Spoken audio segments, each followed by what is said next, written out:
오늘 말씀의 제목은 38년 된 병자를 고치심이라는 제목입니다. 이제 저희들 계속 요한복음 쭉 이렇게 나가고 있는데요.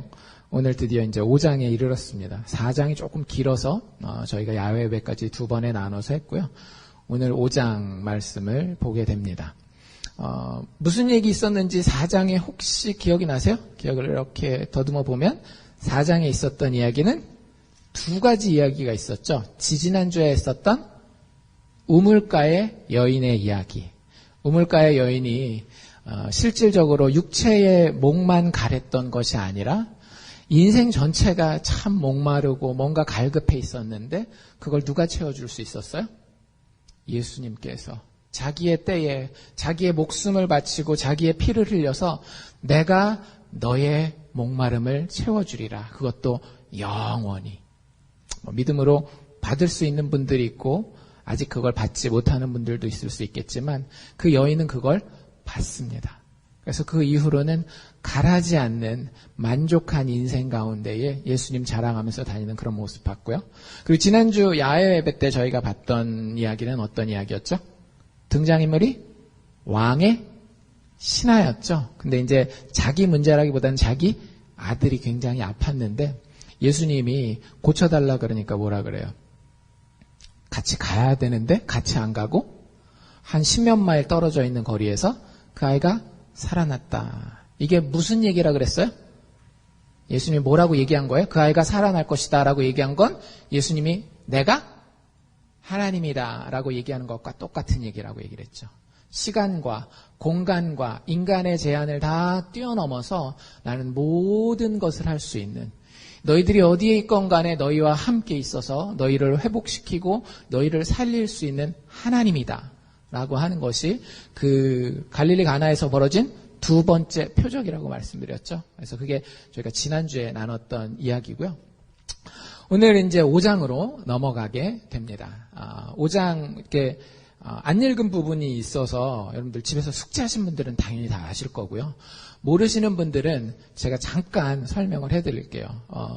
5장 1절에 보면 예수님이 예루살렘에 올라갔다라고 돼 있어요. 예수님이 공생애가 3년이거든요.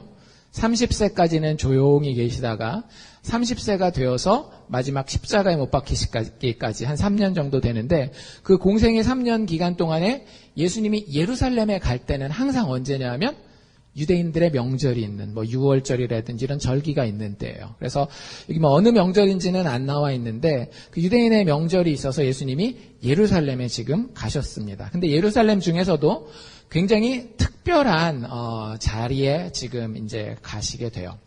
우리가 5장 보면서부터 기억해야 되는 건 뭐냐면 요한복음의 큰 그림을 일단 한번 설명을 해드리겠습니다. 요한복음은 몇 장까지 있어요? 21장까지 있습니다. 1장 1절부터 18절까지는 뭐였는가 하면 프롤로그, 서언이었어요. 그리고 맨 마지막 21장은 뭔가 하면 에필로그라고 하는 후기예요.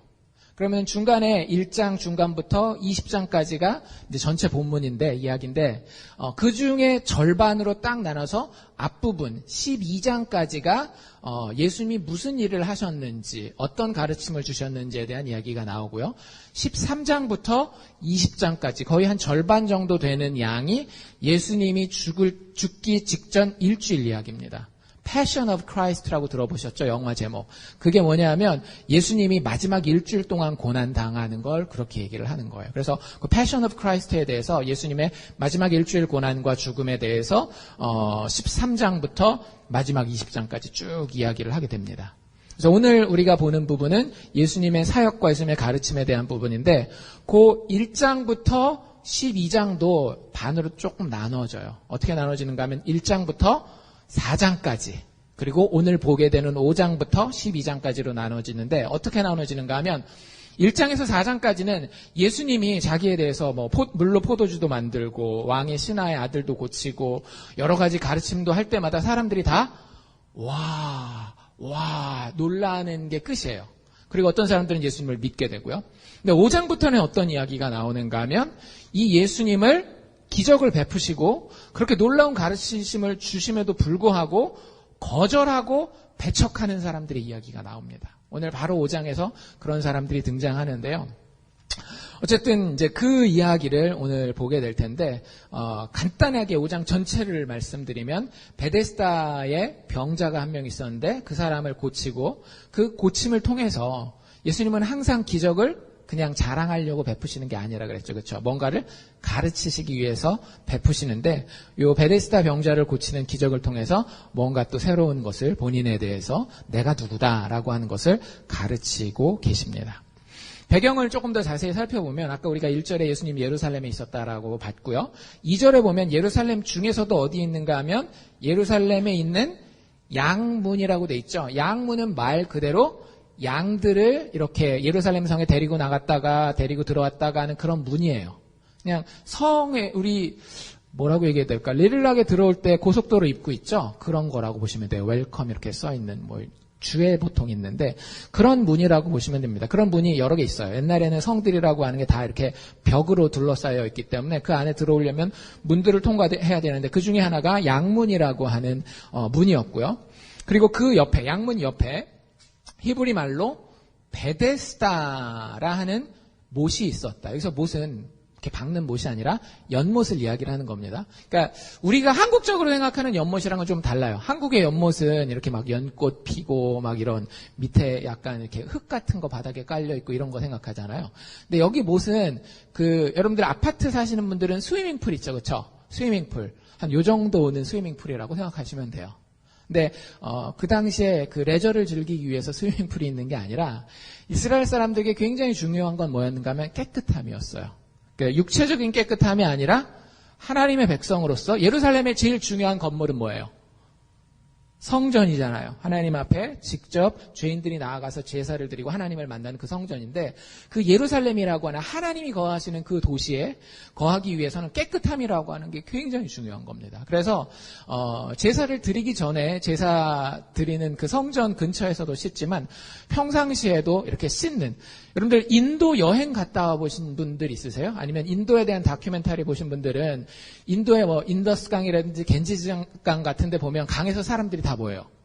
막 목욕하죠. 근데 그게 그냥 뭐라 그래야 될까? 우리가 생각하는 목욕이 아닌 거 아세요? 그 사람들은 그게 영혼을 깨끗하게 씻는 거라고 생각하고 막 씻어요. 물은 보면 엄청 더럽긴 한데 어쨌든 그런 종교적인 의미에서 깨끗하게 하려고 하는 예식이 고대사회는 많이 있었고 이 베데스다에 있었던 연못이 사실은 이제 스위밍풀이 이렇게 두 개가 이렇게 연속해서 붙어 있는 거거든요. 네모난 거 두 개가. 거기에 예수님이 찾아가게 됩니다. 그래서 주변에 사람들이 이렇게 쉴 수 있도록 지붕 있는 이런 복도 있죠. 우리도 여기 이쪽 건물에서 옆 건물로 넘어갈 때 살짝 비 맞지 말라고 이렇게 지붕해놨잖아요. 그걸 행각이라고 부르는 거예요. 그래서 그 행각이 삥 요 수영장 둘레로, 못 둘레로, 연못 둘레로 다 돌려져 있었던 그런 못이었습니다. 그래서 거기 오는 사람들은 다 어떤 목적을 가지고 온다? 종교적인 목적으로 하나님 앞에 깨끗하게 서기 위해서 그 자리에 나오는 거예요. 꼭 예수 믿지 않는 사람이라 할지라도 이렇게 생각하시면 돼요. 여러분들 가운데 인생을 한번 깨끗하고 바르게 해보고 싶은 분들이 있잖아요. 그래서 어떤 분들은 뭐 약을 끊는 분들도 있고 술을 끊는 분들도 있고 뭐 아니면은 안 좋은 습관을 깨려고 하는 분들도 있고 아침에 일찍 일어나려고 하는 분들도 있고 뭐 다양한 그런 다짐을 하잖아요. 근데 그런 일들이 일어나는 장소가 여기 베데스다 연못이라고 생각하시면 됩니다. 베데스다의 뜻이 뭔지 혹시 아세요? 영어로는 여기 다 써 있죠, 그렇죠? 베트 이게 집이라는 뜻이거든요. 데스다는 발음에 따라서 두 가지 뜻으로 해석이 가능한데 하나는 outpouring은 무슨 뜻인가 하면 부어주심이죠. 뭔가가 확 부어지는 그런 집이라는 뜻이고요. 또 이게 다른 발음을 조금 이렇게 다른 의미에서 이해하면 자비의 집이에요. 그래서 여기 이제 예습을 해오신 분들은 아시겠지만 이 베데스다 연못에서 일어나는 일들이 뭐냐면 가끔 가다가 하나님께서 이 연못에 임하시는 거예요. 어떤 식으로 임했는지는 잘 모르겠어요. 여기 보면 뭐라고 돼 있는가 하면 4절에 이는 천사가 가끔 연못에 내려왔다. 그래서 물이 확 stir up 막 이렇게 막 움직이는 거예요. 뭐 막 파도가 쳤는지 아니면 잔잔한 어떤 움직임이었는지 그건 모르겠지만 어쨌든 하나님의 천사가 가끔 연못에 내려오고 그 물을 동하게 할 때에 그 물이 동한 후에 먼저 들어가는 사람, 제일 먼저 들어가는 사람은 어떤 병에도 낫게 된다라고 하는 전설의 고향 같은 이야기가 있어요. 뭐 그 당시에 진짜 이런 사례가 많았는지 아니면 수십 년 전에 있었던 전설을 믿고 많은 사람들이 거기 모였는지 그거는 잘 모르겠어요. 그냥 이 사람이 하는 얘기니까. 근데 거기에 하나님의 부으심이 있는 거예요. 하나님의 자비의 역사가 있는 거예요. 그래서 사실은 그 집을 예수님이 찾아간 것은 그걸 보여주기 위한 겁니다. 하나님이 인생 가운데 무엇을 부어주는지, 그리고 그 은혜와 자비가 어떤 것인지를 보여주기 위해서 이름은 베데스다였지만요, 사실은 홈리스 쉘터라고 생각하시면 돼요. 거기 모여있는 사람들이 막 복받고 세상에서 잘 나가던 사람들이 아니라 보면 아시겠지만 병자들이었어요, 다. 여기 보면 소경, 절뚝발이, 혈기 마른 자, 뭐 이런 사람들이에요. 그러니까 이름은 굉장히 좋은 집인데, 베데스다. 하나님의 부으심의 집, 하나님의 자비의 집인데, 거기 모여있는 사람들의 삶의 모습은 참 안타까운 그런 모습. 그래서 하나님이신 예수께서 거기에 가셔서 이 집에서 하나님이 하시는 일이 뭔지 내가 너희들에게 보여주기를 원한다. 라고 하는 그런 교훈이 있다라는 걸 기억하시면 좋을 것 같고요. 그 다음에 여기 누가 많이 와 있다라고요? 병자들이 되게 많이 와 있다라 그러잖아요. 여러분들, 병자라고 하는 이 헬라어 단어가 무슨 뜻을 가지고 있는가 하면, 우리가 이제 병든, 이런 영어로 sick라는 뜻도 가지지만, 원래 이제 그 뜻이 되기 전에 기본 뜻은 뭐냐면 되게 약한 이런 거예요. 거기에 와 있는 사람들은 다 어떤 사람인가 하면, 신체적으로 신체 일부가 굉장히 그 능력이 약한 겁니다. 여기 얘기하고 있는 소경 있죠? 소경은 뭐가 약한 거예요? 눈은 가지고 있어요. 소경들이 눈이 없는 건 아니잖아요. 그렇죠? 눈을 가지고 있지만 보는 능력이 굉장히 약한 거예요. 그 뒤에 절뚝발이는 뭐가 약한 거예요? 다리는 가지고 있어요. 그렇죠? 다리는 가지고 있지만 다리에 힘이 되게 약한 겁니다. 뒤에 이제 혈기 마른 자라고 하는 건 영어로 paralyzed라고 돼 있는데요. 이렇게 푹 맞아가지고 넘어져 계신 분 생각하시면 돼요. 몸뚱아리는 다 말짱하게 있지만 그 몸뚱아리를 일으킬 수 있는 혈기가 없는 거예요. 다 말라버린 거예요. 여러분들, 우리의 인생이 이런 모습이기가 쉬워요. 영어 성경에는 이 단어를 뭐라고 번역해놨는가 하면 invalid라고 하는 단어를 씁니다. 저는 이 단어 보고 되게 깜짝 놀랐어요. 왜냐하면 보통 병든 사람한테 쓰는 단어가 영어는 sick 혹은 ill 뭐 이런 단어예요. 아니면 여기 이제 다른 절에는 뭐라고 되어 있는가 하면 disabled 해서 뭐 그런 정도의 뜻인데 invalid라고 하는 단어는 저는 사실은 처음 봤어요.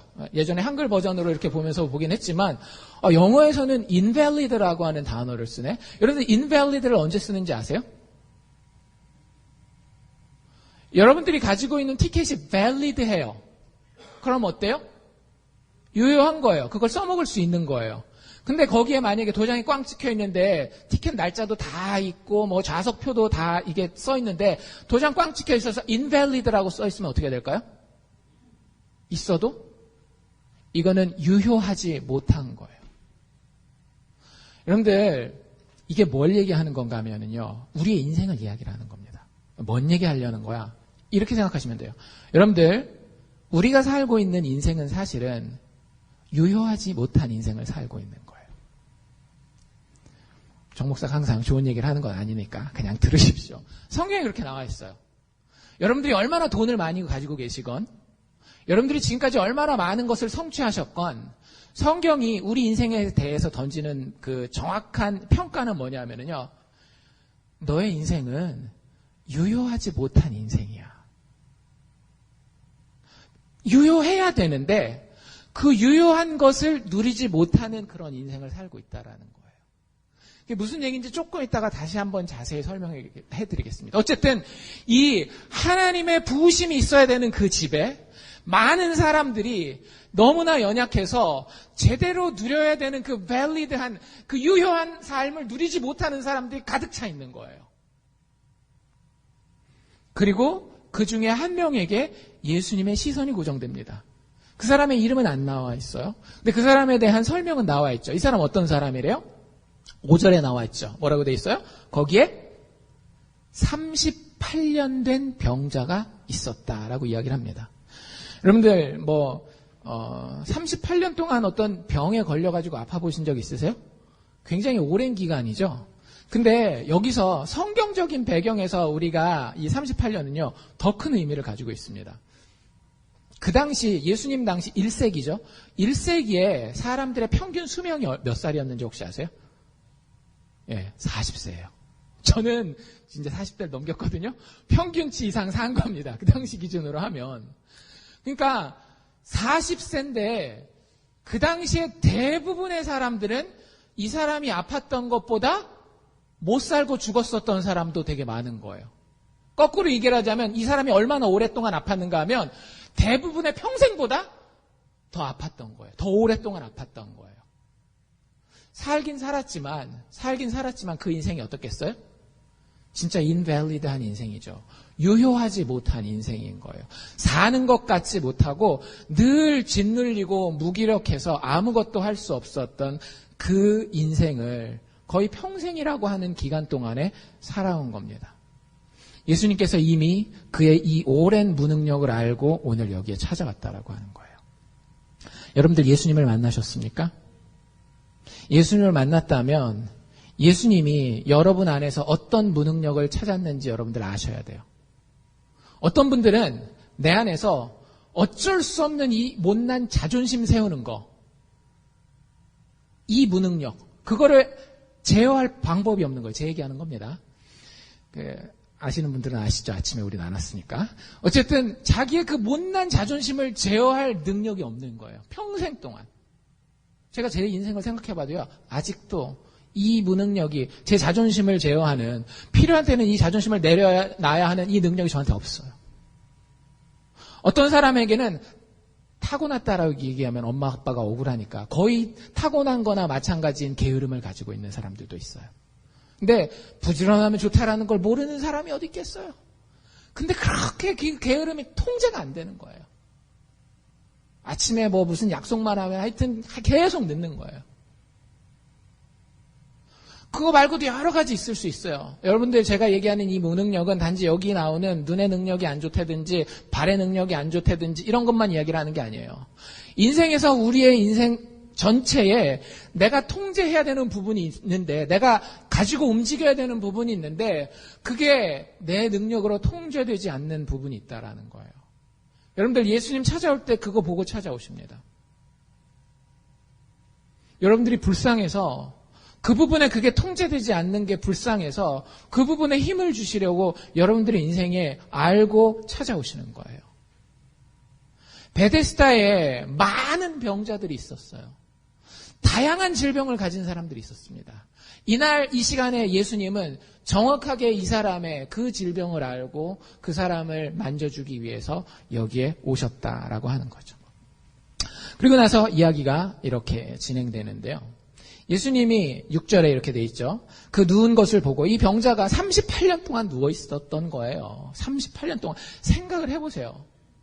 여러분들 38년 동안 어떤 나쁜 습관을 가지고 있는데 그게 안 고쳐져요. 38년 동안 나한테 앓던 이 같은 어떤 인간관계가 있어요. 그 못된 시어머니가 38년 동안 나를 시집살이 시켰다라고 한번 생각해 보세요. 얼마나 힘들었겠어요. 뭐가 되든지 이게 내 힘으로 통제되지 않는 그걸 가지고 38년 동안 끙끙 앓면서 누워있는데 예수님이 그 누워있는 것을 보고 아신다 모르신다? 아신다라고. 여기 뭐라고 돼 있어요? 벌써 그 병이 오랜 줄 아셨다. 그리고 나서 처음에 던지는 말이 뭐예요? 네가 낫고자 하느냐?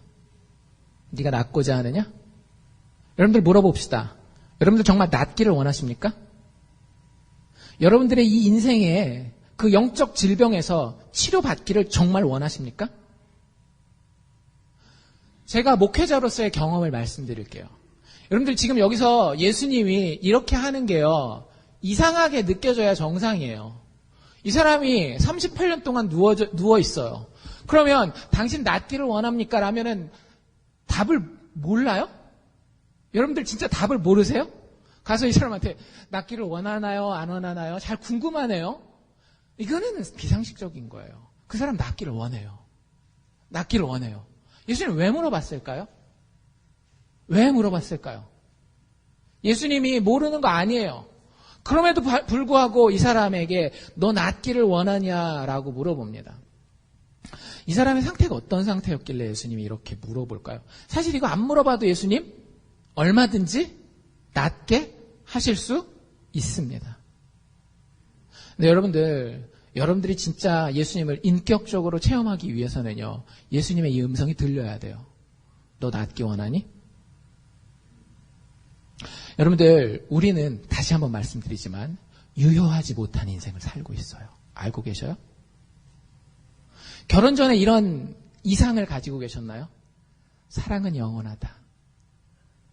내가 만나는 남자는, 내가 만나게 될 여자는 평생 동안 나를 사랑하고, 나를 위해 헌신하고, 나도 그녀를 위해 헌신하고, 목숨을 바칠 일이 있으면 내가 그 사랑을 위해 목숨을 바치리라. 그렇게 생각했었던 때가 있었어요, 없었어요?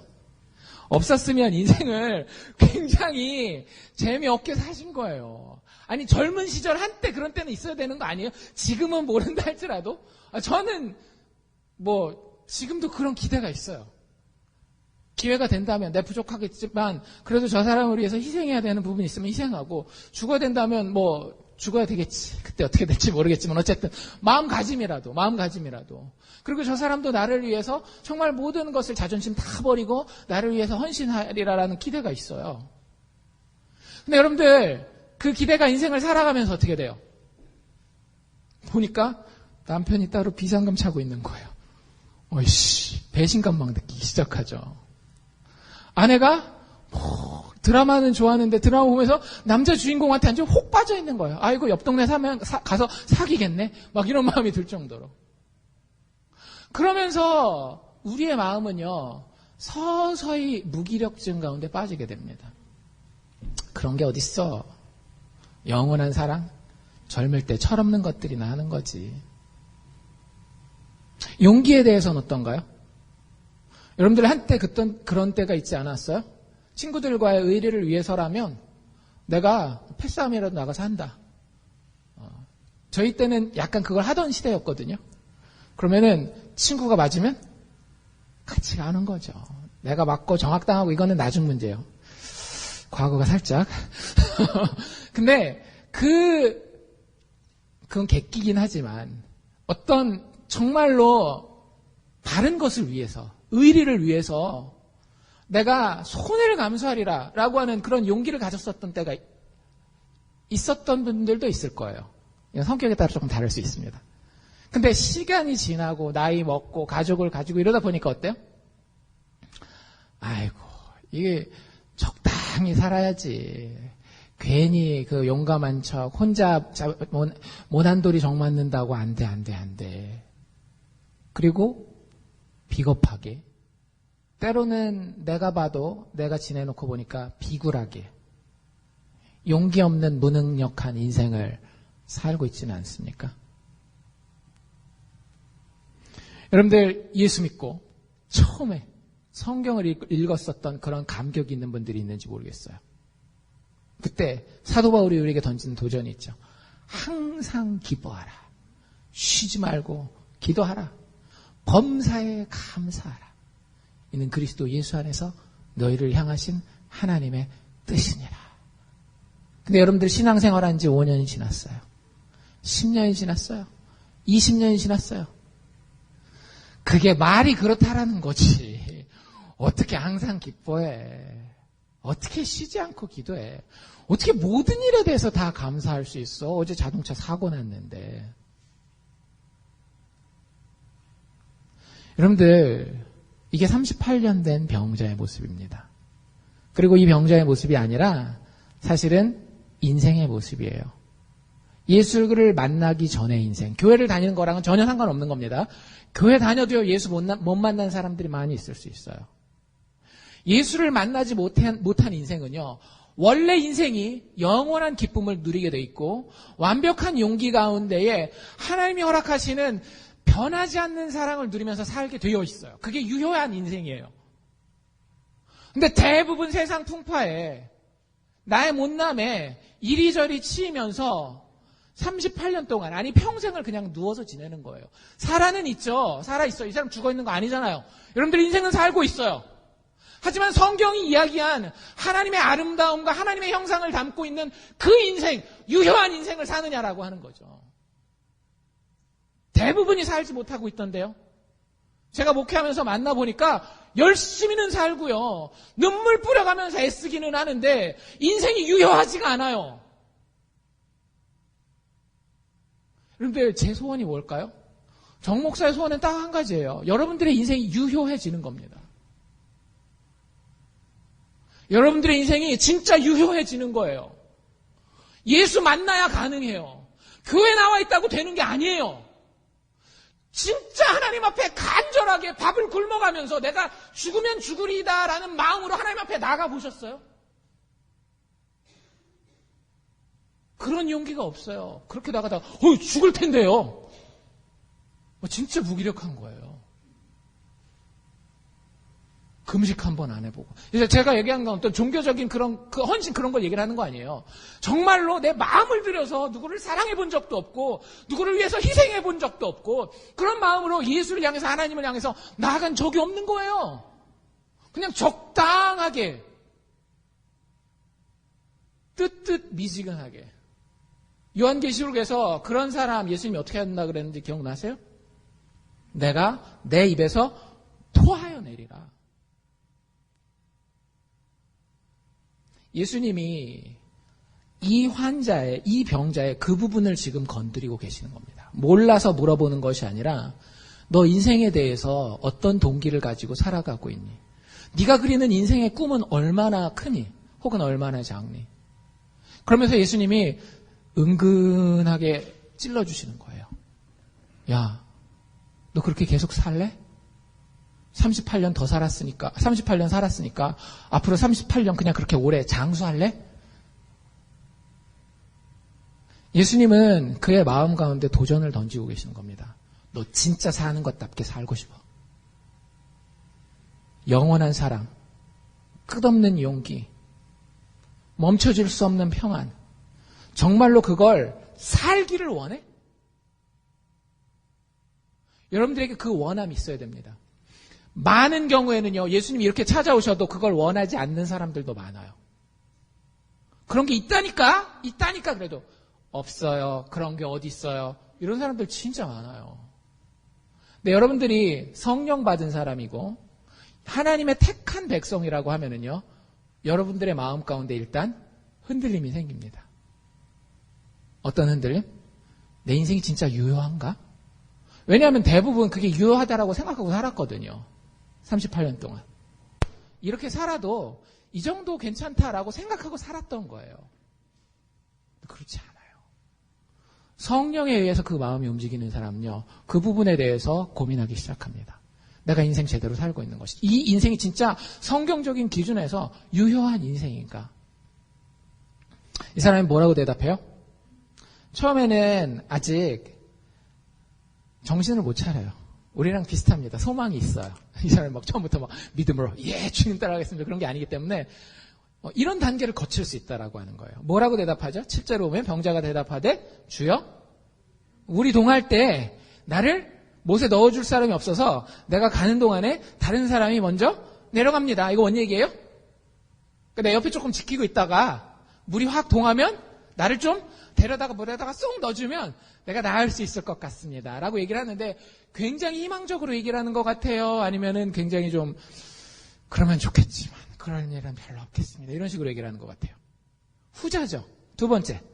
뭘 보면 알 수 있는가 하면 이 사람이 얘기할 때 다른 사람을 넣어줄 사람이 없어서 내가 박박 기어서 갈 거 아니에요. 이게 일어날 수도 없는 사람이니까. 박박 기어가는 동안에 다른 사람이 먼저 가니까 나를 좀 들어다가 넣어주십시오라고 얘기를 했는데, 해야 되는데 그 말이 써 있어요? 안 써 있어요?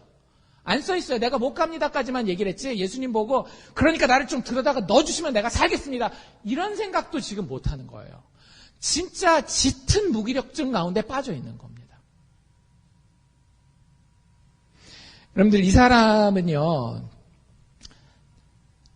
인생에 대해서 이렇게 보는 거예요.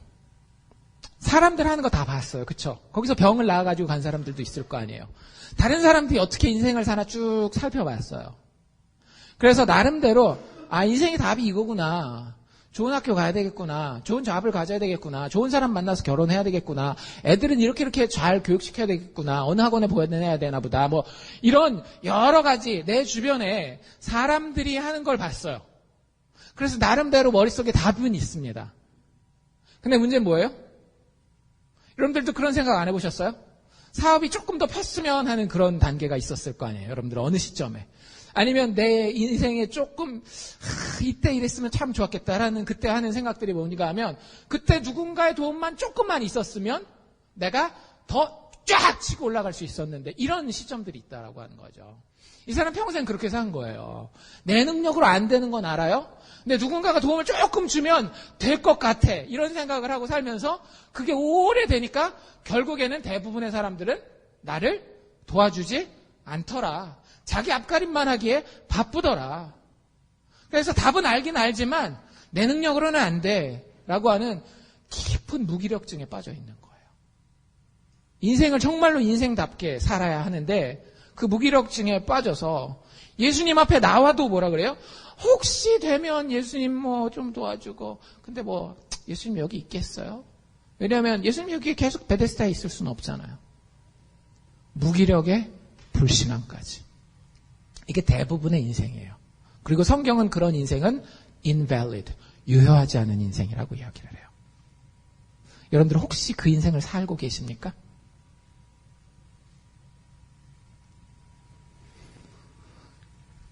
여전히 은혜를 의지하고 받는 길이 아니라 예수님은 지금 뭐라 그랬어요? 낫기를 원하느냐? 그 사람의 완전한 회복에 대해서 그냥 거저 주겠다라고 하는 건데 여전히 이 38년 된 병자는 뭐라고 얘기를 하는 건가 하면은요.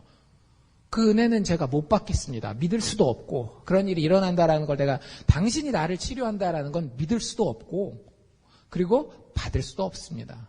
그래서 나는 인간의 계산과 능력과 노력에 여전히 의지하겠습니다. 근데 내 능력이 부족한 거 아니까 당신이 혹시 조금 도와줄 수 있는 거 있으면 도와주십시오. 진짜 안타까운 거는요. 교회 다니는 많은 사람들이 딱 이 태도를 가지고 있는 거예요. 인생에 대해서 큰 꿈을 가지지 못해. 제가 얘기하는 큰 꿈은요. 오해하지 마십시오. 뭐 대통령 되거나 백만장자 되거나 이거 아니에요. 아까 얘기했던 진짜 바른 사랑을 하는 거예요. 진짜 영원한 기쁨을 누리는 거예요. 세상에 앗아갈 수 없는 평안과 안식을 가지는 거예요. 이게 인생에 대한 큰 꿈이거든요.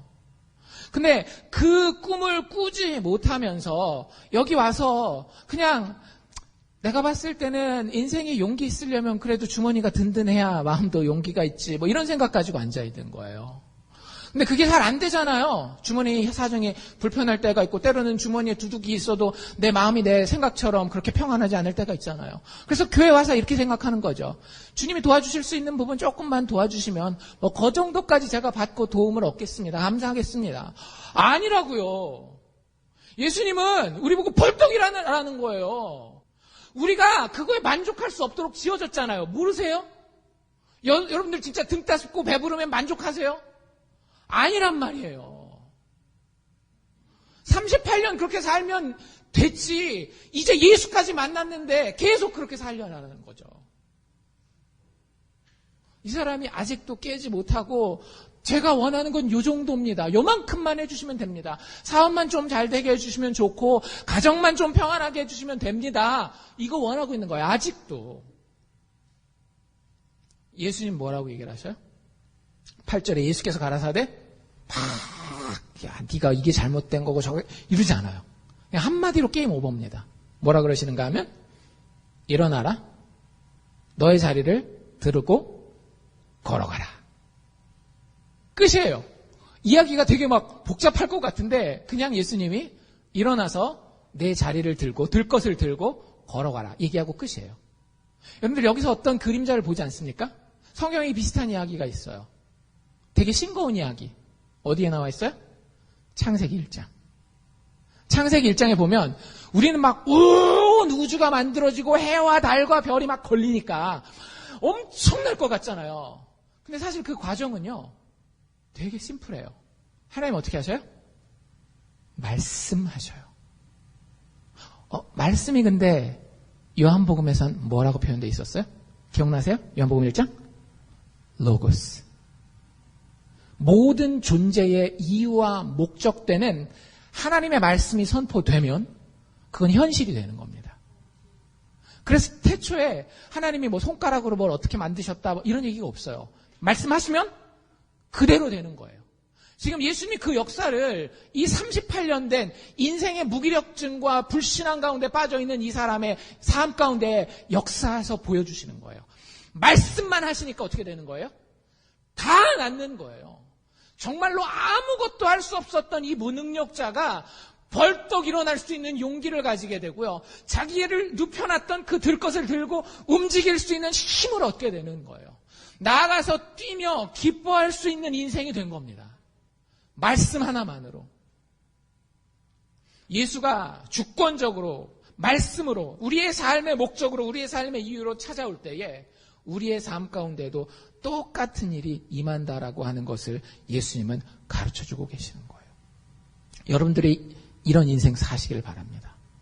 진짜 예수 만난 인생, 교회 다니는 인생 말고. 여러분 있잖아요. 저희 교회가 아직은 어디 나가서 전도할 단계가 아니라는 거 아세요? 우리 교회 좀 오세요.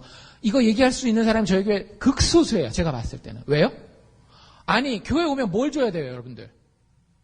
교회 오면 예수를 줘야 되는데 예수도 없는데 교회에다 데려다 놓으면은요 종교인들 만들어 놓는 거예요. 꼭 바리새인들이 자기 지옥 가는데 그 지옥 가는 길에다가 다른 사람들 끌고 가는 거랑 똑같은 거라고요. 여러분 인생에 이 예수가 체험되어야 비로소 그때야 가서 그 우물가의 여인처럼 자기 물동에 내려놓고 사람들한테 예수가 이렇게 좋아 이렇게 얘기를 하는 거예요. 우리 교회 밥 맛있어 이게 아니라 여러분들 이 예수를 체험하십시오. 이 예수를 진짜 체험하십시오. 장담하건대 제가 살고 있어요. 제가 완벽하다라는 게 아니라 아까 우리 그 영어 성경 공부할 때도 저의 그 치부를 다 드러내고 했지만 그 부족하지만 그래도 예수 믿어서 너무 얼마나 좋은지 몰라요.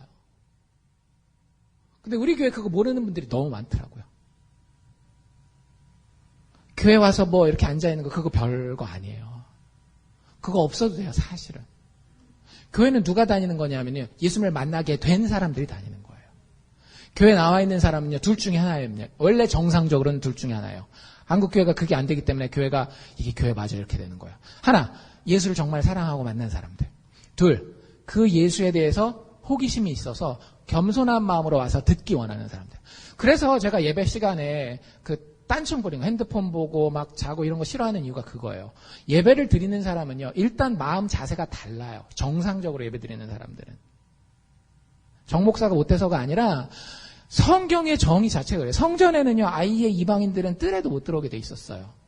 이방인들이 들어오는 이방인의 뜰이 있었거든요. 그 이방인의 뜰은 어떤 사람들만 들어오는가 하면은요, 예를 들자면 저 LA에서 여기까지 걸어서 예배드리러 한번 와야 되겠다 하는 그 정도 열심을 가진 사람들만 이방인들의 뜰에다가 데려다 놨어요.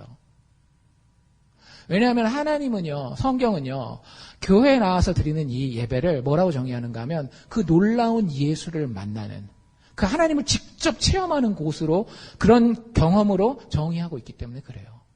잘 생각해 보세요. 이 예수가 지금 이 사람과 만나고 있는 거예요. 아무 감격이 없을 수가 없어요. 정말 만난다라고 한다면. 그리고 이 예수를 사모한다라고 한다면 그 예수님이 여기 오신다라고 했는 그 순간에 흥분되지 않고 그냥 앉아 있을 수가 없는 거예요. 그러면 이 교회는 살아요. 이 교회에 그런 사람들이 정말로 많아지기를 위해서 제가 기도하고 있어요. 그래서 이 교회가 하나님 앞에 놀랍게 생명들을 살리는 교회가 되기를 기도하고 있더라고요.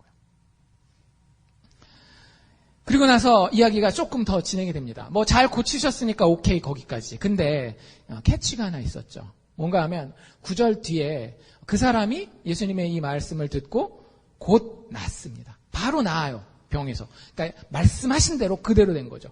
곧 나았는데 곧 나아서 자리를 들고 걸어갑니다. 문제 없죠. 예수님이 하라는 그대로 했으니까 일어나라, 자리를 들어라, 걸어가라. 그대로 했어요. 근데 문제는 뭐였는가 하면 그 뒤에 뭐라고 돼 있는가 하면 이날은 안식일이었더라. 안식일이었더라.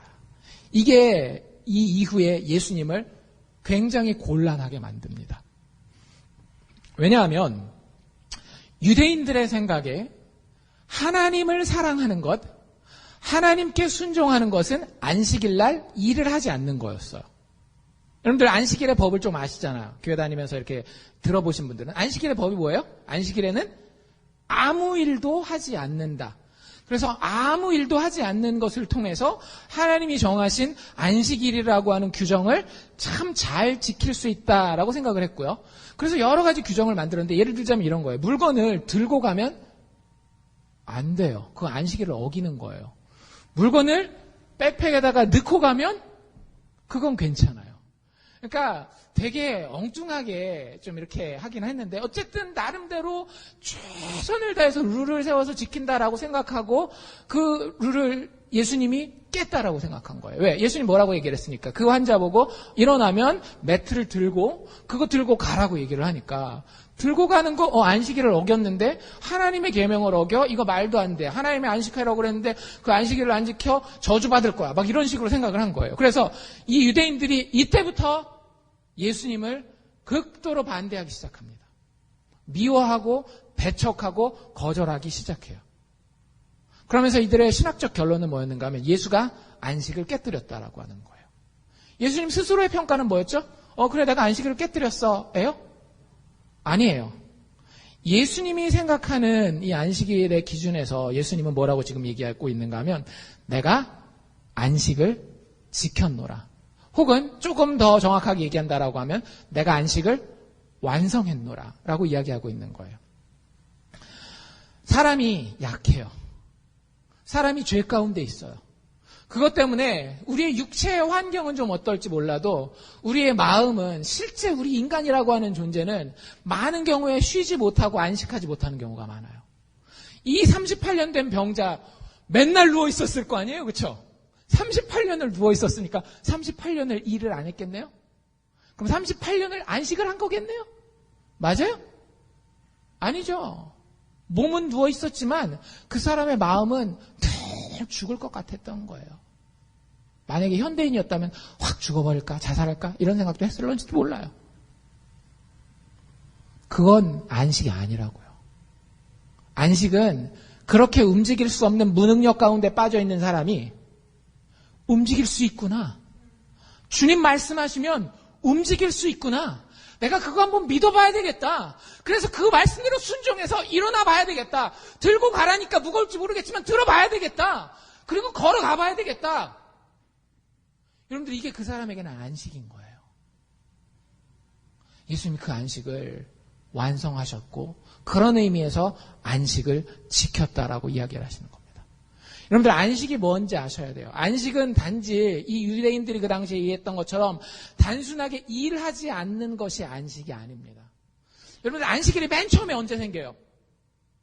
창세기 1장. 창세기 1장에 하나님이 왜 안식하시죠?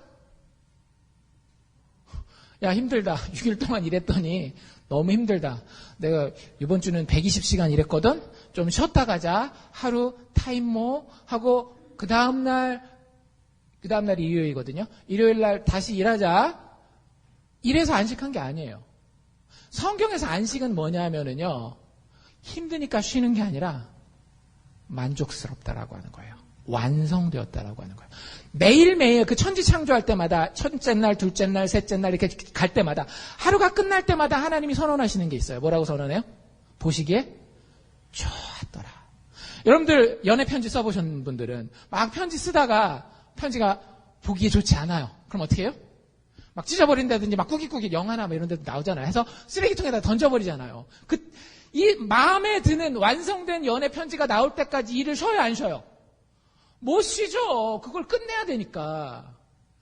안식은 언제 가능한가 하면 완성됐을 때.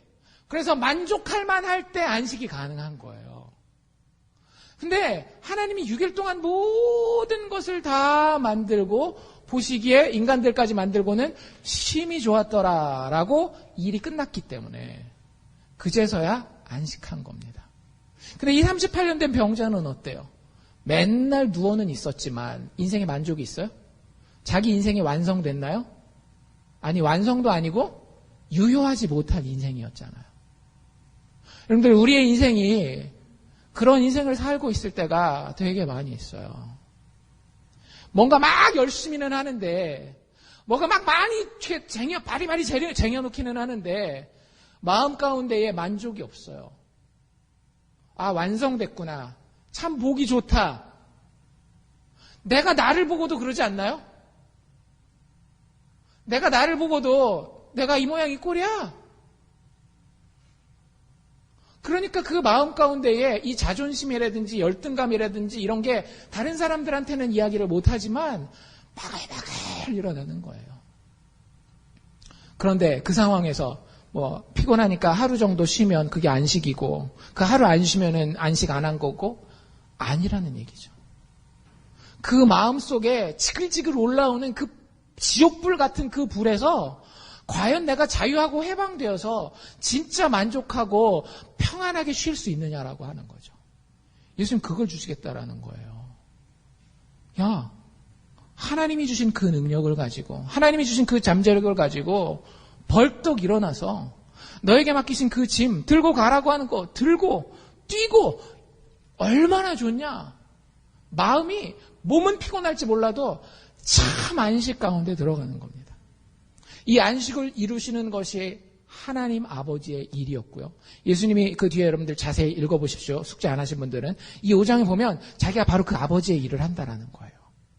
이 죄인들에게, 이 안식 없는 인생들에게 그 안식을 허락하는 그 놀라운 영혼들을, 인생들을 자유롭게 만드는, 회복시키는 그 안식의 일을 내가 한다. 예수님이 그 얘기를 하고 있는 거예요. 가장 대표적으로 우리가 정확하게 알 수 있는 건 뭐냐면 죄인들에게, 늘 안식하지 못하는 그 죄인들에게 행하시는 죽은 자를 살려서 그 삶이 사는 것답게 만드는 그 안식을 허락하는 거에 대해서 예수님이 뭐라고 얘기를 하는가 하면 25절 한번 보면 이렇게 돼 있어요. 25절에 뭐라고 얘기를 하는가 하면 진실로 진실로 너희에게 이르노니, 예수님이 되게 중요한 얘기할 때 진실로 얘기하는데 진짜 중요한 거 할 때는 진실로 진실로 2번 하는 겁니다. 정말 중요한 거 얘기하는 거죠. 진실로 진실로 너희에게 이르노니 죽은 자들이, 여기서 죽은 자는 사실은 누굴 얘기를 하는 건가 하면 이 38년 된 병자와 우리 모든 죄인을 이야기를 하는 거예요. 살아있다라고 생각은 하지만 실질적으로 살아있는 삶을 살지 못하는 죽은 자들이 하나님의 아들의 음성을 들을 때가 온다라는 거예요. 드디어 이 영혼이 살아나서요, 하나님이 다 이루었다라고 하는 그 말씀이 내 인생 가운데 훅 들어오는 거예요. 내가 부족함에도 불구하고 와, 하나님이 다 이루셨구나라는 말씀이 이제 들어온다라고요. 교회 38년을 다녔는데 지금까지 한 번도 안 들렸던 그 음성이 어느 날 죽은 영혼에게 찾아온다라고 하는 거예요. 죽은 자들이 하나님의 아들의 음성을 들을 때가 오리니 곧 이 때라. 듣는 자는 살아나리라. 여러분들 제가 강조해서 읽은 거 아세요? 어디를 강조해서 읽었어요? 때. 여러분들 요한복음의 때가 뭐라 그랬어요? 요한복음의 때는 몇 날 몇 시를 얘기하는 게 아니라고 말씀드렸죠. 요한복음의 때는 항상 뭘 얘기를 하는 건가 하면 예수 그리스도께서 죽으시는 그 십자가의 때를 얘기를 하는 거예요. 여러분들 우리가 하나님의 음성을 듣고 인생에 대해서 제대로 된 시각으로 38년 동안 누워있었던 그 모습이 아닌 정말로 참된 사랑과 참된 용기와 참된 만족을 바라보고 그 가능성을 향해서 용감하게 걸어갈 수 있게 되는 때가 언젠가 하면 예수께서 우리를 위해 죽어주시는 그때라고 하는 거예요.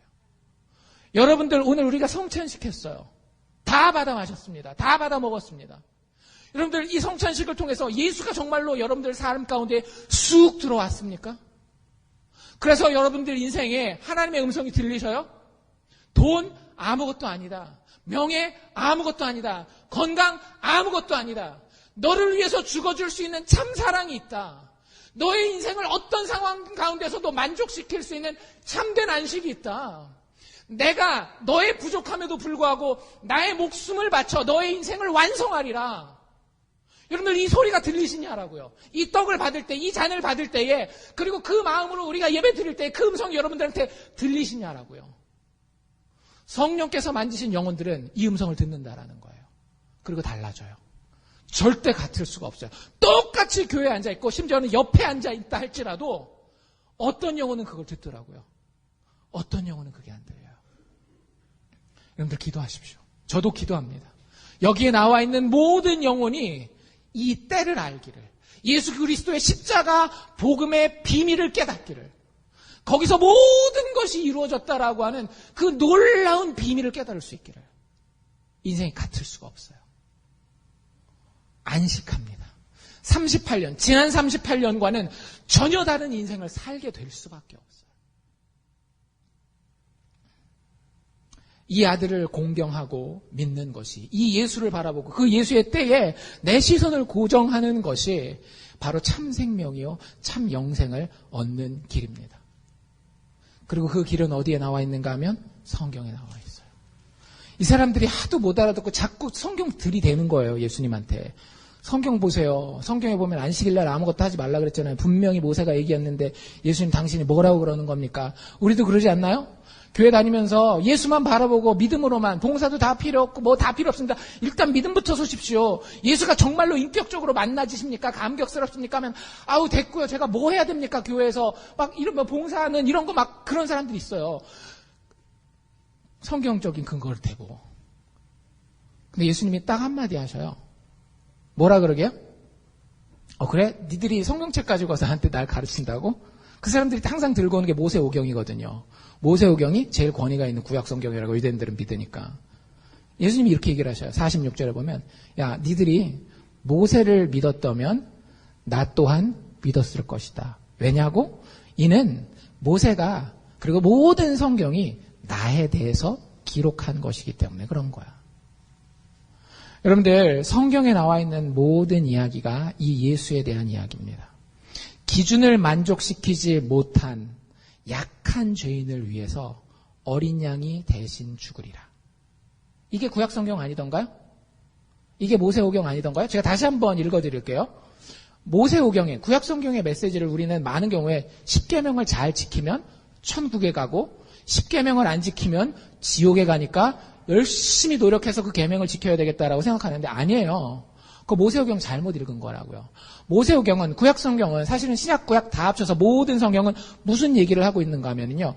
기준을 만족시키지 못하는 약한 죄인들을 위해 invalid sinners 약한 죄인들을 위해서 어린 양이 대신 준비되어서 죽으리라는 거예요. 그렇죠? 6월절 이야기에 보면 모든 첫 태생들이 다 죽게 되어 있었지만 어떤 사람들만 살았어요. 어린 양의 피를 문에다가 바른 사람들만 살았잖아요. 모세 율법이 생기고 난 6월절 이후에만 그래요? 아니에요. 훨씬 전에도 이 얘기는 있습니다. 누구 이야기예요? 아브라함과 이삭의 이야기 기억나세요? 모리아 산에 이삭을 제물로 바치기 위해서 데리고 갔을 때 어떤 일이 벌어져요? 여호와 이레. 하나님께서 어린 양을 준비하셔서 아들 이삭이 죽지 않아도 되는 그런 이야기가 나오잖아요. 예, 구약 율법의 많은 법의 이야기, 룰의 이야기, 규칙의 이야기가 나와 있습니다. 그런데 그거는 우리를 구원하기 위해서 던져주는 이야기가 아니라 니들이 지키면 구원받을 것이다. 그게 아니라 기준이 있는데 그 기준에 우리가 못 미친다라는 거예요. 왜냐하면 진짜 밑바닥에 있는 사람도 있거든요. 영적으로. 그런 사람들은 자기가 기준에 미치는 줄 알아요. 미쳐버리겠어 진짜. 기준에 미치는 사람 없습니다. 구약의 율법의 핵심이 뭐예요? 주 너의 하나님을 사랑하되 마음과 뜻과 힘과 정성을 다 해서 주 너의 하나님을 사랑하는 거예요. 그게 율법의 핵심이라고요. 그걸 다 지켜요? 못 지키죠. 율법은 그걸 얘기를 해주는 거예요. 너희들 기준에 못 미치는 약한 죄인들이야. 능력이 없어. You are invalid. 근데 구약의 이야기가 절대 비극적인 이야기가 아니라고요. 그럼에도 불구하고 하나님 뭘 만들어주셨어요? 어린 양을 바치는 제사의 이야기를 만들어주시잖아요. 예수님 지금 오셔서 그 얘기하는 거예요. 그게 나야. 나. 너희가 왜 그 십자가의 때를 바라볼 생각을 못하는 거야? 그거 바라보면 산다라고 하는 겁니다. 여러분들 우리 스스로에게도 같은 질문을 던질 수 있으면 좋겠습니다. 이 베데스다에 38년 된 병자를 고치신 예수님은 지금도 하나도 다름없이 우리 애를 찾아오십니다. 여러분 어떻게 반응하시겠습니까? 이렇게 물어보기를 원합니다. 여러분 정말로 치유받고 싶으십니까? Do you really want to be healed? 많은 사람은요 이미 세상이라고 하는 마약에 중독되어서요 이 정도면 됐지 뭐 내가 아내랑 이혼 안 할 정도면 됐지 내 새끼들 어디 가서 크게 사고 치지만 않을 정도면 됐지 내 인생 이만큼 쌓아놓고 이만큼 성취해서 다른 사람들이 나 손가락질만 안 하면 됐지. 여러분들 38년 된 그 움직일 수 없는 질병 가지고 살아가는 거예요. 여러분들 인생에 더 큰 것이 준비되어 있습니다. 세상에 어떤 사람들도 상상도 하지 못했던 그 사랑이, 그 평화가, 그 안식이, 그 용기가 여러분들이 당연히 원해야 되는 거예요. Do you really want? 여러분들 원하세요? 만약에 그 원함이 없다면 그것 놓고 먼저 기도하십시오. 하나님, 내가 정말 치유함 받기를 원합니다. 원합니다. 원합니다. 그럼 주님이 우리에게 오셔서 만져주시고 말씀해 주실 거예요. 그럼 그 인생은 완전히 달라질 겁니다. 여러분들, 우리가 안식을 얻을 수 있는 이유는요. 안식을 위해서, 우리의 안식을 위해서 예수께서 죽기까지 일하셨기 때문이에요. 그거 알고 계셨어요? 그분은 우리의 가장 악한 것과 그분의 가장 선한 것을 바꿔주시는 분입니다. 보면 아버지가 일하니 내가 일한다, 이런 얘기가 계속 나오거든요. 근데 그 목적이 뭐라고요? 우리의 안식을 위해서. 여러분, 그 예수를 찾고 만나면은요, 무기력한 죄인인 나의 안식이 예수 그리스도의 죽음을 뛰어넘는 영원한 하늘나라를 바라볼 수 있는 그런 것으로 바뀌게 될 줄로 믿습니다. 예수를 찾으시고 원하시기를 주의 이름으로 축원합니다. 기도합시다.